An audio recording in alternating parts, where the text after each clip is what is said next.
ओम नमः शिवाय। आप श्री शिव महापुराण के प्रथम विद्येश्वर संहिता का श्रवण कर रहे हैं। छठा अध्याय। ब्रह्मा और विष्णु के भयंकर युद्ध को देखकर देवताओं का कैलाश शिखर पर गमन।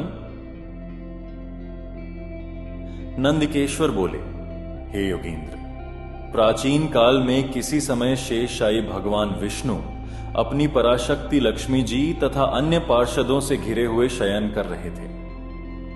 उसी समय ब्रह्मवेत्ताओं में श्रेष्ठ ब्रह्मा जी ने अपनी इच्छा से वहां आकर उन परम सुंदर कमल नेत्र विष्णु से पूछा, तुम कौन हो जो मुझे आया देखकर भी उद्धत पुरुष के समान सो रहे हो? हे वत्स, उठो और यहां अपने प्रभु मुझे देखो। जो पुरुष अपने श्रेष्ठ गुरुजन को आया हुआ देखकर उद्धत के समान आचरण करता है, उस मूर्ख गुरुद्रोही के लिए प्रायश्चित्त का विधान किया गया है। ब्रह्मा के इस वचन को सुनकर क्रोधित होने पर भी बाहर से शांत व्यवहार करते हुए भगवान विष्णु बोले, हे वत्स, तुम्हारा कल्याण हो, तुम्हारा स्वागत है। आओ, इस आसन पर बैठो।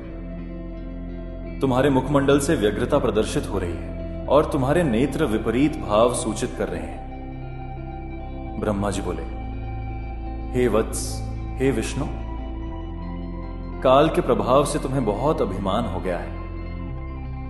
हे वत्स, मैं जगत का पितामह और तुम्हारा रक्षक हूं।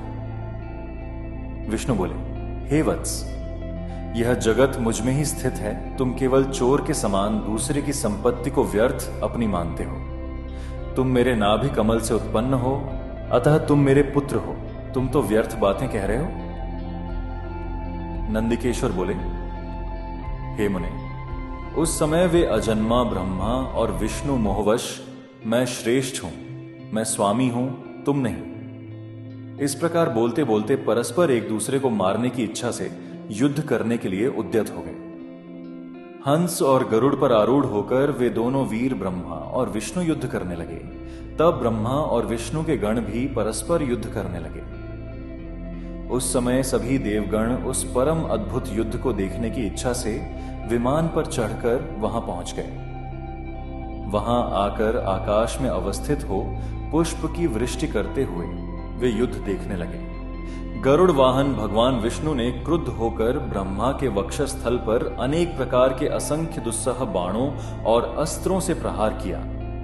तब विधाता भी क्रुद्ध होकर विष्णु के हृदय पर अग्नि के समान बाण और अनेक प्रकार के अस्त्रों को छोड़ने लगे।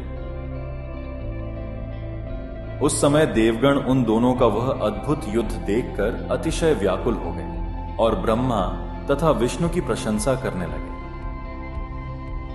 तत्पश्चात युद्ध में तत्पर महाज्ञानी विष्णु ने अतिशय क्रोध के साथ श्रांत हो दीर्घ निश्वास लेते हुए ब्रह्मा को लक्ष्य कर भयंकर माहेश्वर अस्त्र का संधान किया। ब्रह्मा ने भी अतिशय क्रोध में आकर विष्णु के हृदय को लक्ष्य कर ब्रह्मांड को कंपित करते हुए भयंकर पाशुपत अस्त्र का प्रयोग किया। ब्रह्मा और विष्णु के सूर्य के समान हजारों मुख वाले अत्यंत उग्र तथा प्रचंड आंधी के समान भयंकर दोनों अस्त्र आकाश में प्रकट हो गए। इस प्रकार ब्रह्मा और विष्णु का आपस में भयंकर युद्ध होने लगा। हे तात, उस युद्ध को देखकर सभी देवगण राज विप्लव के समय ब्राह्मणों के समान अतिशय दुखी और व्याकुल होकर परस्पर कहने लगे, जिसके द्वारा सृष्टि, स्थिति, प्रलय, तिरोभाव तथा अनुग्रह होता है और जिसकी कृपा के बिना इस भूमंडल पर अपनी इच्छा से एक तृण का भी विनाश करने में कोई भी समर्थ नहीं है। उन त्रिशूलधारी ब्रह्म स्वरूप महेश्वर को नमस्कार है। भयभीत देवतागण इस प्रकार सोचते हुए चंद्रशेखर महेश्वर जहां विराजमान थे, उस शिव स्थान कैलाश शिखर पर गए। शिव के उस प्रणवाकार स्थान को देखकर वे देवता प्रसन्न हुए और प्रणाम करके भवन में प्रविष्ट हुए। उन्होंने वहां सभा के मध्य में स्थित मंडप में देवी पार्वती के साथ रत्नमय आसन पर विराजमान देव श्रेष्ठ शंकर का दर्शन किया। वे वाम चरण के ऊपर दक्षिण चरण और उसके ऊपर वाम कर कमल रखे हुए थे। समस्त शुभ लक्षणों से संपन्न थे और चारों ओर शिवगण उनकी सेवा में तत्पर थे। शिव के प्रति उत्तम भक्ति भाव वाली कुशल रमणियां उन पर चवर डुला रही थी। वेद निरंतर उनकी स्तुति कर रहे थे और वे अनुग्रह की दृष्टि से सबको देख रहे थे। हे वत्स, उन महेश्वर शिव को देखकर आनंदाश्रु से परिपूर्ण नेत्रों वाले देवताओं ने दूर से ही उन्हें दंडवत प्रणाम किया।